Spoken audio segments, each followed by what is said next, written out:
Hi, my name's Lorrain Elliot, blogger, author and critic of all things food. And I'm on a mission. Following a nationwide challenge to find Australia's most inventive high tea menus, Dilmah Tea have challenged me to host a high tea of my own. The only problem is, I've never hosted one before. You're cordially invited to join me as I discover the secrets to the perfect high tea.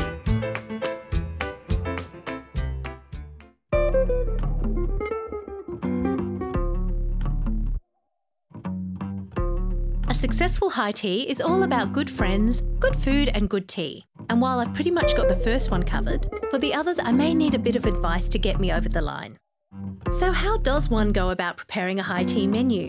Of course, the choice of brand was easy, but the question of exactly what teas to serve and why required the knowledge of an expert. Peter Kuruvita is the Executive Chef of Piemont's iconic Flying Fish restaurant. His ties with Dilmah Tea are long-standing, and as a judge of Dilmah's High Tea Challenge, he's an authority on both the brand and their many tea products. I've known the Fernando family for 25 odd years and they have worked very hard to produce a tea that is not only, you know, flavoursome and beautiful to drink, but is also ethical. So what makes a good tea? When you talk about tea and the way it's grown, it's very similar to the way you grow wine, and depending on the elevation, it's the strength of your tea. The water is vital. Spring water is really good because what it does, it brings out the brightness in the tea. The most important thing about tea is the time you take to brew it. Now, most of these tins here have brewing time on them.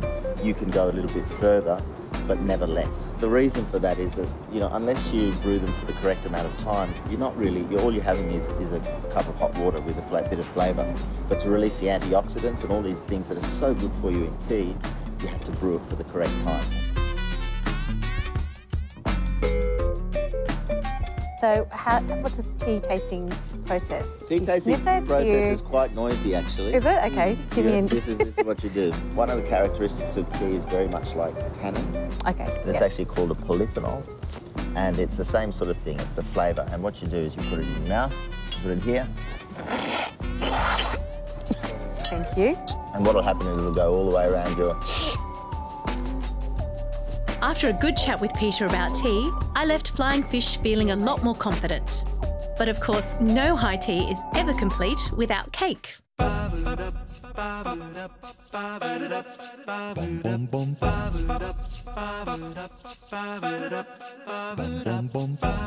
Patisse is an elegant cafe located on Dank Street in Sydney's inner east. It is known for its artistic delights, inventive high tea menu and charismatic executive chef Vincent Gaddan. I caught up with him to see if I could pick up a few tips. Well, I like high tea, but with a twist. So I wanted to have a high tea with a French version. Once a month, we choose a theme.